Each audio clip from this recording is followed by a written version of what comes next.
If you want to participate, contact me at ordinarywomenpodcast@gmail.com. I'm sure you have great projects to brag about. You can also follow me and message me on Instagram at Ordinary Women Podcast, on Twitter at Ordinary Women PC, or on Facebook on the page Ordinary Women. Hi everyone, welcome to a new episode of Ordinary Women. Hi Janette, thank you for coming in today. Hi Lucy, thank you so much for having me. I'm very happy. Can you start by giving us a quick introduction of yourself, please? Yeah, absolutely. So my name is Janette Wong. I originally come from Hong Kong, but I moved to the UK when I was 9.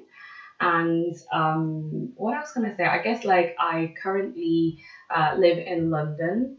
Moved here about 3 years ago and absolutely loving life here. I feel like I've landed in my dream home because I love the diversity here. I love the inclusivity and just the different vibes that everywhere you go. I love it. I'm a self-love coach, and I started the business because of my passion, and through my journey I'm super passionate about helping other people and empowering them to go through their own self-love journey and find their identity again from whatever it is that they that has traumatized them in the past, so that they lost themselves.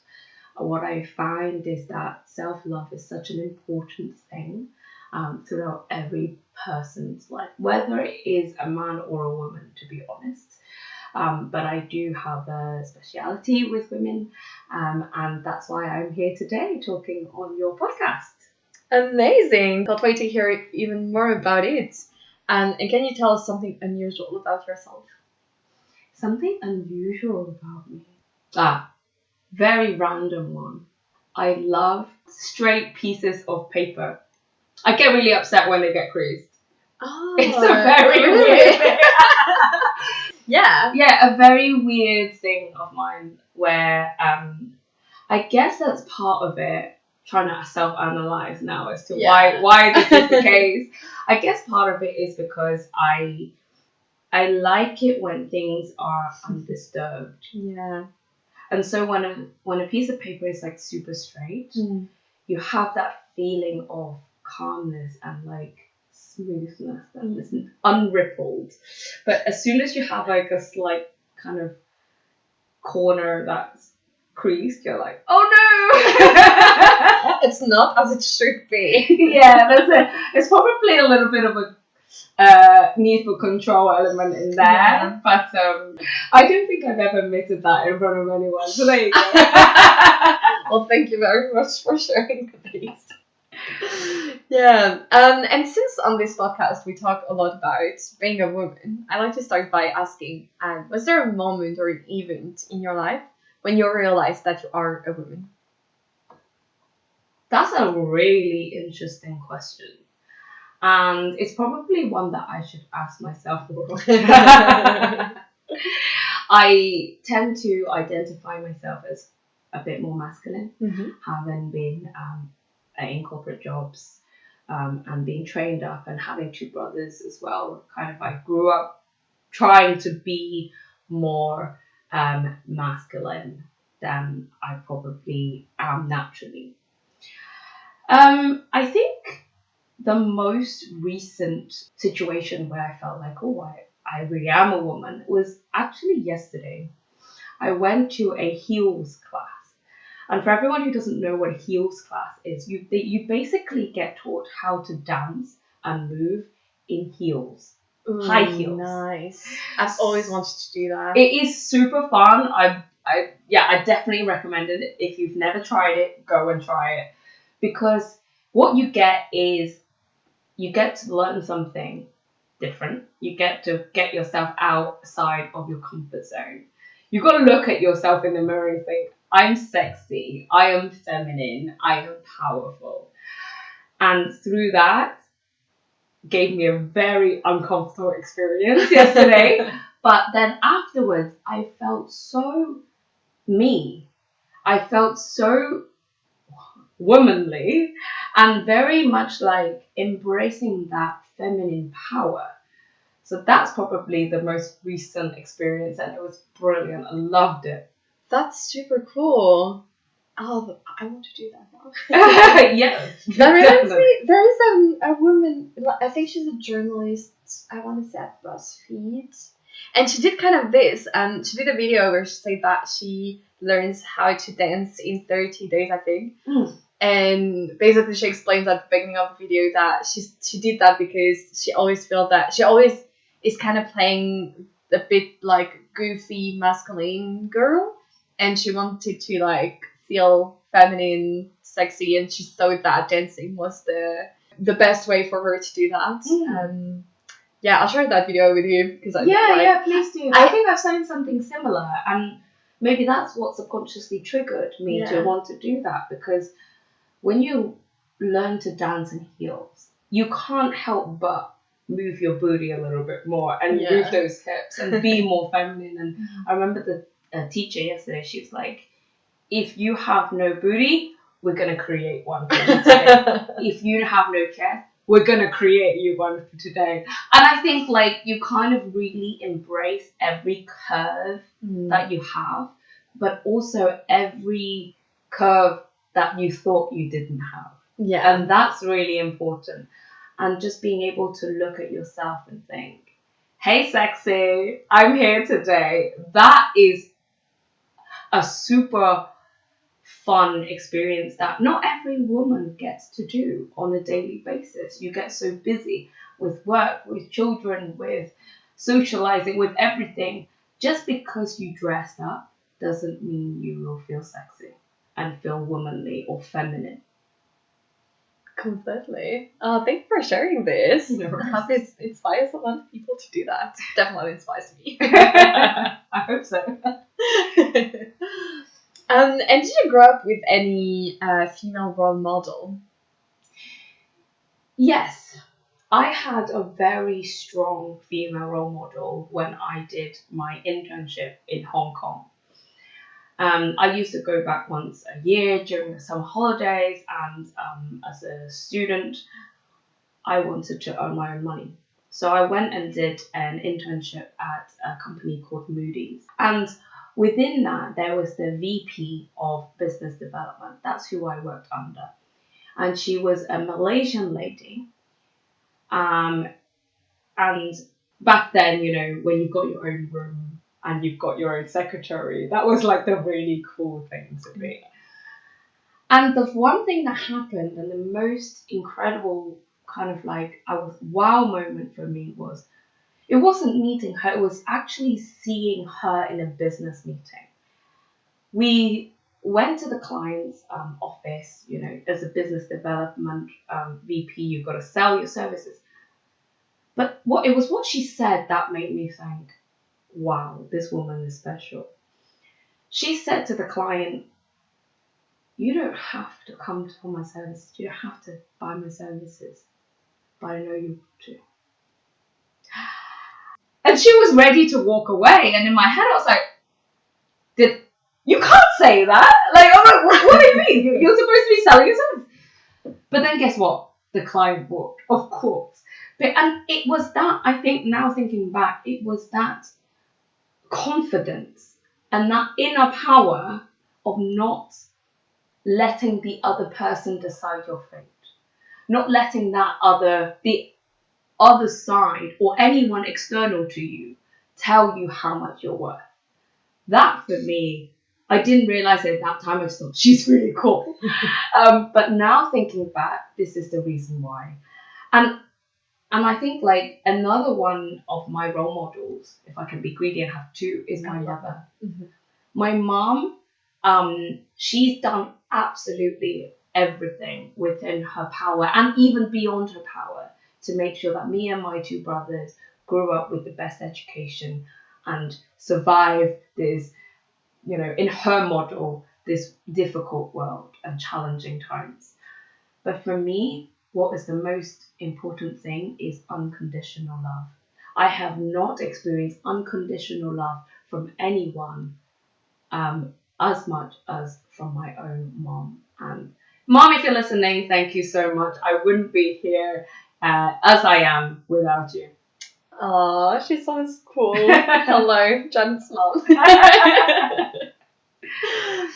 What do you think your mother taught you? Interesting that I led to that actually.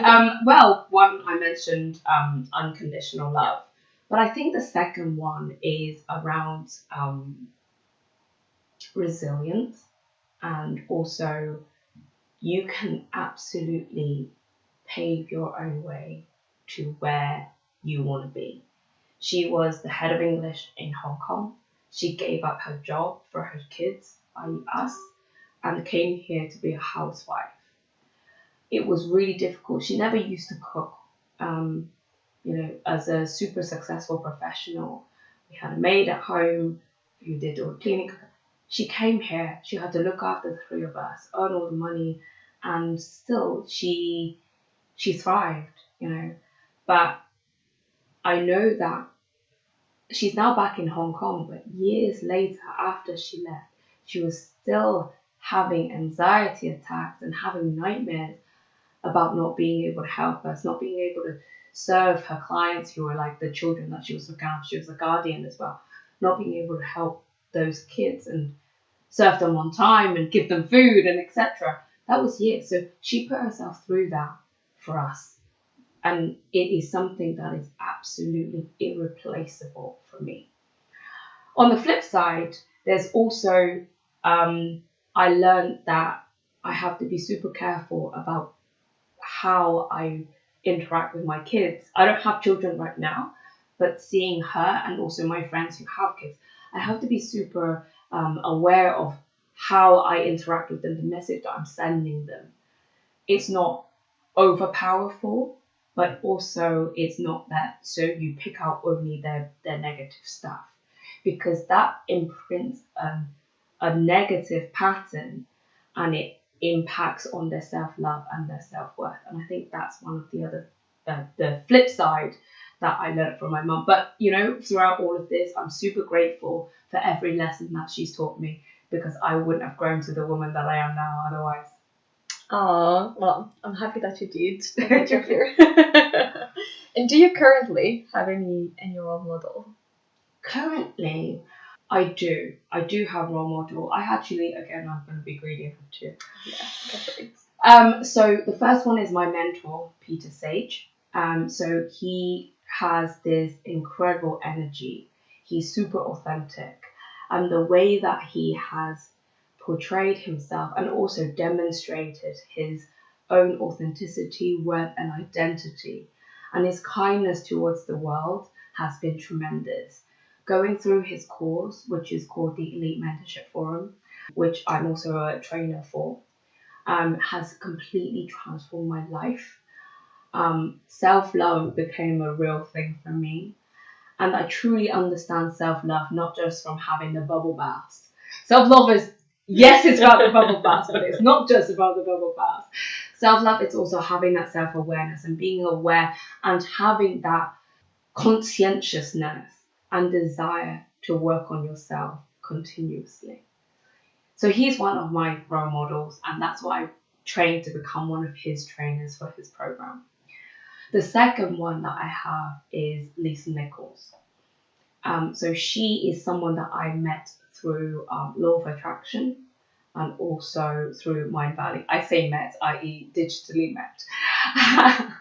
But she is super inspirational. Every time she speaks, I cry, because she's had such a hard journey throughout her life that I can only resonate with some, because it was relating to her kid as well.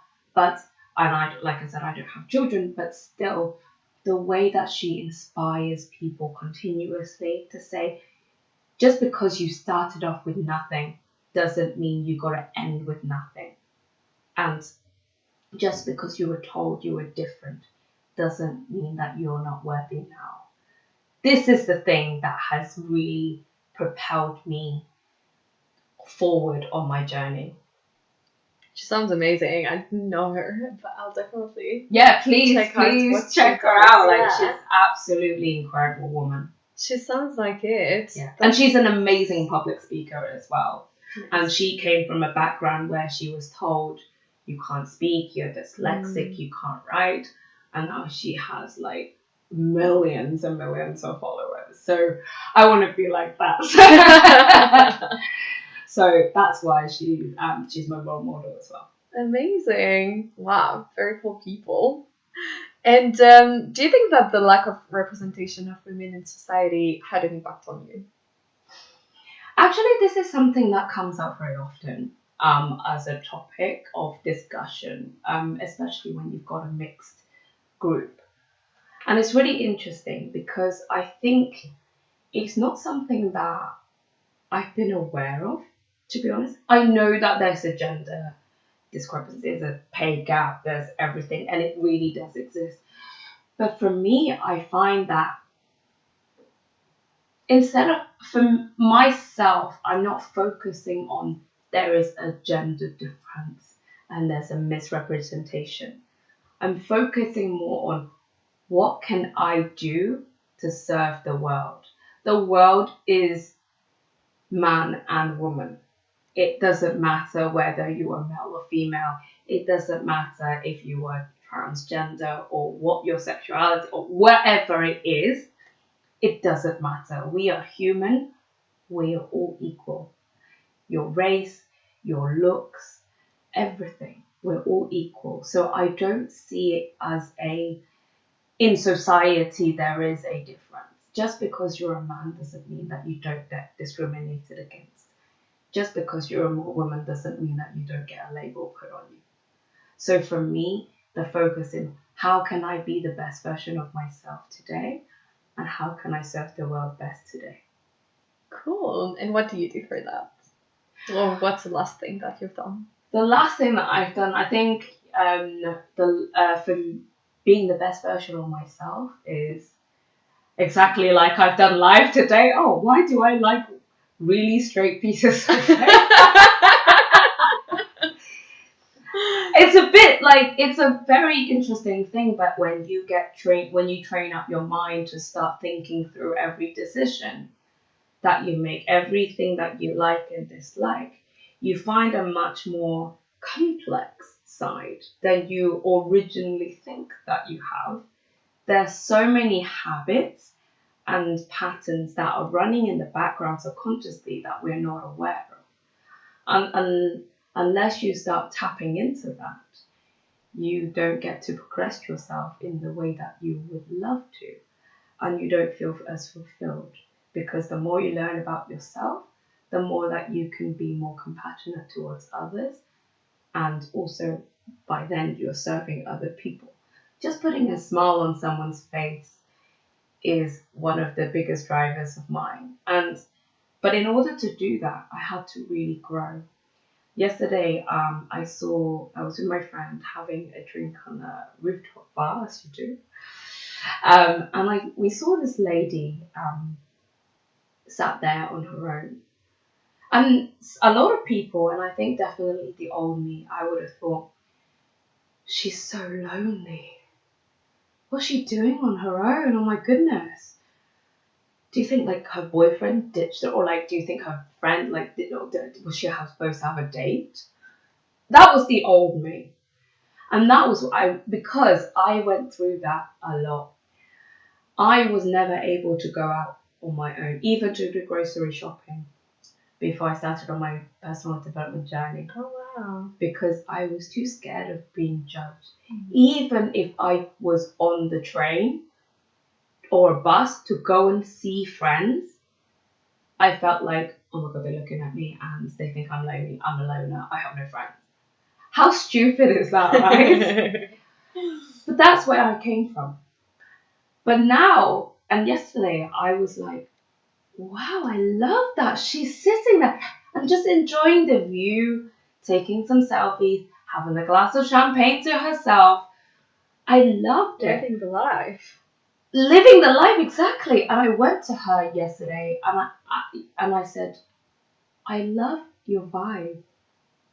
And she just smiled. And if I hadn't grown to be that person that I am now, I would never have been able to say that. I would never have gone up to her and said, I love your vibe. I might have thought it, never would have said it.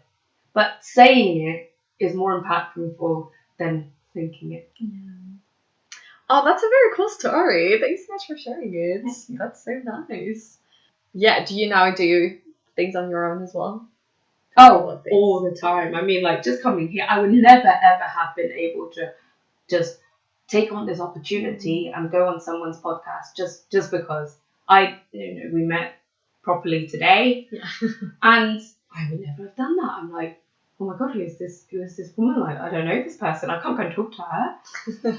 And also, I think, like, I've learned to enjoy time on my own, reflection time, and just living the moment. I recently had an experience that I forgot my headphones, and panic. Yeah. Oh my How goodness. did you survive that? But the universe is a very interesting place. I believe that we live in a very friendly universe, and that experience allowed me to overhear a conversation between a couple. And the essence of it was basically what I needed to hear. And it was, who are you trying to prove yourself to? Why do you feel like you need to work harder than anyone else before you can get the results?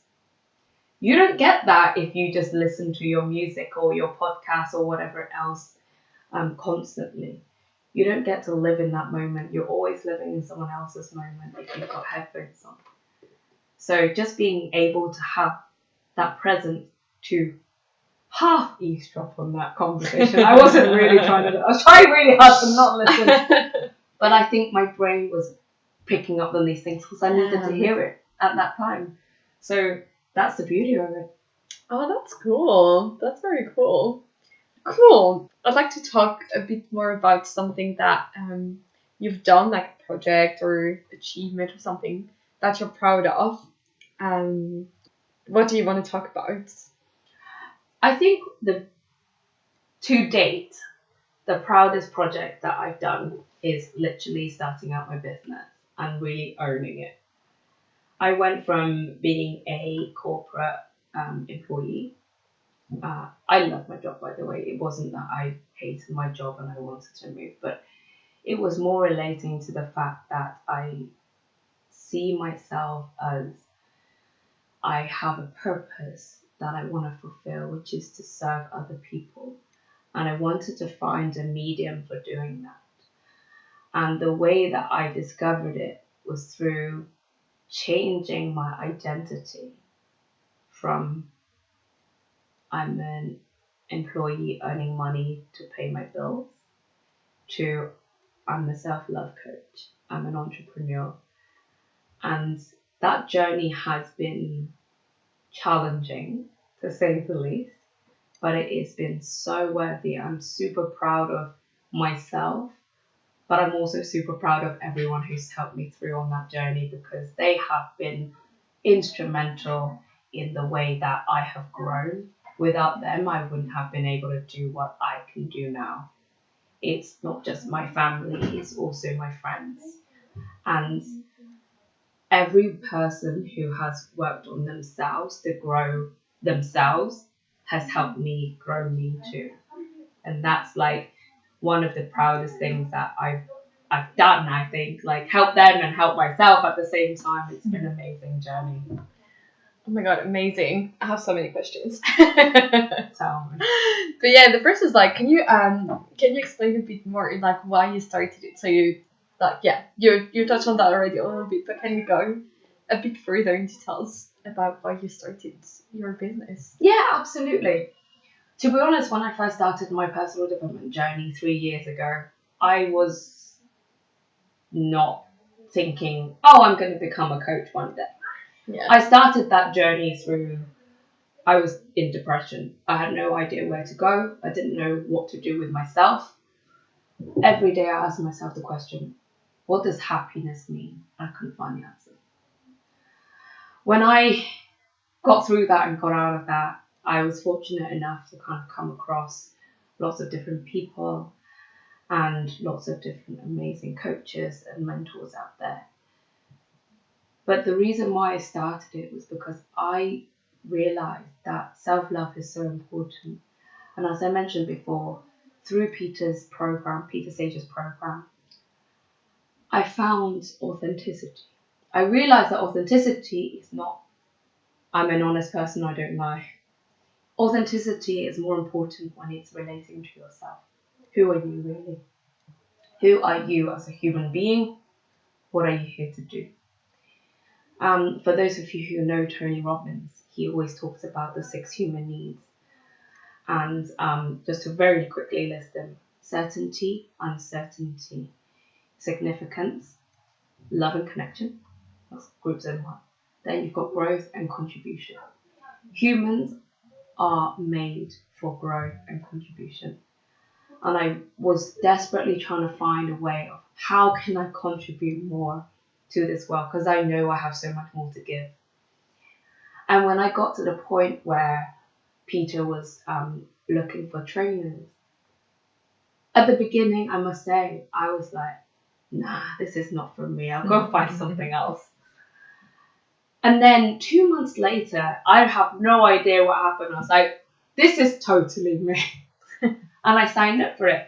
But it still took me 9 months and a lot of hard work, of internal work and the support from other people for me to then realize that I can change myself. And it's that question of who am I becoming throughout this journey that's made me want to do this even more. It's been so much fun to see myself grow, and I can change and become anyone and everyone that I want to be. I can do anything and everything that I want. And to date, I have become this person that is completely unrecognizable from 1 year, less than 1 year ago, to be perfectly honest. So it's the fun that drives me through it, but also it's the contribution. Who can I help today? And who can I empower today with their self-love? That's amazing. Yeah. So many, like, I feel that you're gonna empower so many people. Thank you. And how did you first discover him? Actually, it was by coincidence, as people like to call it. I believe there are no coincidences. The universe always provides you with what you want and what you need at that time. When you are ready, the universe will present a solution for itself. So I was actually on a free weekend of webinars where you've got lots of different coaches coming on to speak for about an hour or so. And they give you some tips and tricks about how you can become more of whatever, how you can solve your problems, etc. And Peter was one of them. And to be honest, at the beginning, I wasn't so sold on Peter. I was like, who the hell is this guy? I've never heard of you. You can't be that good. But for some strange reason, I bought his program. And it wasn't the EMF, as we like to call it, the Elite Mentorship Forum. It was something else. It was the Ultimate Self-Mastery. Now, I was on that journey of, I've seen the growth. I've seen the light at the end of the tunnel. But unless you continuously make that growth and make that journey, you tend to crash back down. I think a lot of people have had that. You've had that taste of success, then you come back down again and you're like, oh my God, I was stuck. And the frustration. And I was in that moment of frustration. I've done my personal development journey. I know I can give more. But what is it supposed to be? What am I supposed to do myself? Again, having that self-worth and lack of self-worth and lack of self-love drove me to, I need another course. I need another this. I need another that. I will become this when. I will be better when. I'll be happy when. So that was me back then. £20,000 later, of course. Which, by the way, to this day, I still haven't finished. I came across, Peter's Ultimate Self-Mastery as one of them. And then through that, he was doing another talk of his and he talked about the Elite Mentorship Forum. And through the EMF, it is a 6 months program, which is totally transformational from every aspect of your life. Health, love, relationships, goals, visions. the most important, how to leave a legacy. And that, for me, along with the accountability that you get, and also with the community that you get of like-minded people, that was what drove me into like wanting to do this. And meeting Peter, actually I met him in person. He is an encompass of all of that stuff, and he continues to help like grow the community of like-minded people, because we are all driven by our environment. Wow, amazing. And I was gonna ask, was there anyone who had an impact on your project? So I guess Peter Sage did. Peter Sage, absolutely. There's a lot of people, for example, my boyfriend and my friends as well, and they continuously help me through with my journey. A few other people, I would say, so for example, as I mentioned, there's an accountability system within the EMF, and you basically, what you have is you get assigned a buddy. And every week you meet with your buddy to discuss the content, to discuss your highs, your lows, your wins, your losses, whatever. And I was fortunate enough that going through the program twice, I have 3 buddies. And every week, to this day, we still meet, even though the program's long finished. And they have literally held my hand through the thick and thin, my cries, my screams, my frustrations, but also my wins. They celebrate me, they support me, they pull me through everything. And these are the people who you don't have anywhere else. And this is why I really believe in the program. When you go through lows together and they're still there, you know they will be there forever. And these 3 people have absolutely been instrumental with every aspect of my life and this project. That's amazing. Yeah, it's so important to have like that type of people, and like, yeah. Yeah, absolutely. And also the community that you have as well. I mentioned my friends, I mentioned my boyfriend, but also as part of EMF, you get this community of people. You are in a group, you have a cohort together, and these people become your best friends because you are on the same journey at the same time, learning the same thing. But every person will learn in a different way. All it takes is that one sentence that you hear from that one other person that you may never know, you may never meet because they're on the other side of the world, but still, there's one person, and that is all it takes to unlock this thing that you've been so stuck on for I don't know how many years. That's amazing. Yeah. And through this journey of knowing yourself and now with your business, what challenges have you faced? What challenges have I not faced? I think the biggest challenge for me has been around my identity. I talked a little bit earlier about how I transformed my identity. That was not easy. Self-love and self-worth also have been challenges, which surprisingly, because I'm a self-love coach, but it doesn't mean that I don't have to work on myself. And these 3 things combined can be very, very stressful, and it can be so easy to get you to go back to historical patterns and habits, such as, hey, what's on TV tonight? Let me go for a drink with my friends, or feeling of guilt. I struggled with guilt a lot, and sometimes I still do. This whole cycle of, am I doing enough? That person is doing better than me. I'm not working hard enough, even though I'm working like 20 something hours a day. It's never enough.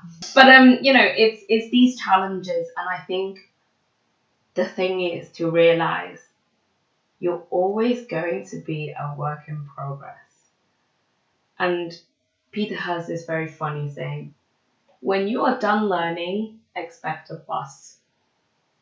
I.e., you're done with your journey. Bye, you can go on to your next one. So for now, I'm still happy with the learning. I like this world as I am, and I want to, and you continue to work on yourself. It doesn't matter the challenges that you face, it's how you overcome them. And the more you work on yourself, the easier it becomes and the quicker you get back up when you fall. With society, the biggest thing that we get told is don't fail. But actually, failure is just the universe telling you, not this way, try the other way. In France, we have a saying, which is, it's by falling that you learn how to walk. Which is like literally when you're a baby, you're just keep on falling until you know how to walk. Absolutely. When you're a kid, and it took me so long to get my head around this, but relating to that, when you're a kid, do you fall over and go, nah, forget about walking, I'm not made for this? It would be hilarious if babies were just like, it's too hard, I don't want to do that. Eating with a fork, never mind. Yeah, forget about it, I'm not going to do that. But like, I can't eat with this fork or this spoon, so I'm just not going to eat. No, you just change tact and use your hand. Completely. And if we can remember that in every aspect of our lives, even as adults, okay, this way doesn't work. Try something else. There's always a way out. This is so true. And was there something that was easier than you thought it would be? Yes, actually starting up my webcast. So I had a very interesting vision that I was going to start a blog. This happened about 2 years ago. And I was like, blog. What am I going to talk about? What I eat for breakfast? And I talked to a lot of people about it. And I was literally like, what can I talk about? They all went down the foodie route because I love food. And I was like, yeah, but then I'm just going to get super fat if I just went and ate out everywhere. So then I was like, okay, that's not it. So I actually parked it. I never thought about it. But then starting on my business, I was like, actually, I want to start a webcast. I really want to go and celebrate people. And I really want to, talk about their growth journey. And then it happened and I was like, oh, I now have a webcast. And it just happened. Like, I didn't even have to think about it. It wasn't, how am I going to do it? Who am I going to do it with? What am I going to do? What am I going to talk about? There was nothing of that. Just like, okay, I'm just going to do it. I guess a little bit similar to your situation with Ordinary Women, right? Yeah. It just kind of, we tend to make things so much more complicated than it needs to be, when all we need to do is just go, oh, I like this idea. Let's just do it and see what happens. Why not? That's very cool. And why are you proud of yourself in like your business, your journey with self-love, the webcast, everything? I want to start by the question of why not? Mm-hmm. Why shouldn't I be proud of myself with everything that I've been able to do? And I think a lot of people, probably women especially, we forget to ask ourselves, why not? And we forget to ask, what have we achieved? We're so focused on what have we not achieved, because that's what society teaches us. That's our patterns. When you're in a job, you've got to do this next, you've got to do this next. That's why you have job security, because there's never-ending work. As a parent, you get to prepare the next meal, prepare for the next kid, prepare for the next this, that, the other, right? So constant preparing for the next thing. We forget to think, I'm so proud of myself for having achieved this.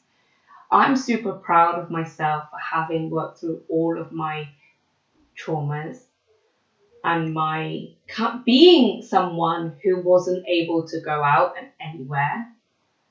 to going out, networking with people, saying, hey, by the way, I'm a self-love coach. And coming on to podcasts like this, talking about myself. I never thought I was able to do it. But through this journey, I found my voice, I found myself, and I realized that I'm so much more powerful than I am. And I have so much more to offer to everyone in this world. The reason why I had my traumas, the reasons why I had my challenges is because so I can get through them and tell other people how to get through theirs. This is so wise. And this was also my last question, and I think it concludes this episode perfectly. Thank you so much. And before we stop, is there anything that we haven't mentioned during the podcast that you wanted to talk about, to mention? I think we've talked a lot about this in this podcast, and I think I think one of the things that I really want to invite women and your audience to have a think about is, why are you so awesome? It is such a simple question, but probably a lot of us forget. So every day, just think about, why am I so awesome today? But not in a negative way, but think about it in a sexy way, in a playful way, in a confident, wow, why am I so awesome today? And when you ask yourself that question, you'll always find the answer, and you will realize how genuinely amazing you are. That's amazing. I will definitely try to do that. Yeah. Cool. Well, thank you so, so much again for coming here for this discussion. It was incredibly interesting. And as always in this podcast, the guest has the very last word. So the mic is yours. Well, I just want to say thank you so much, Lucy, for inviting me.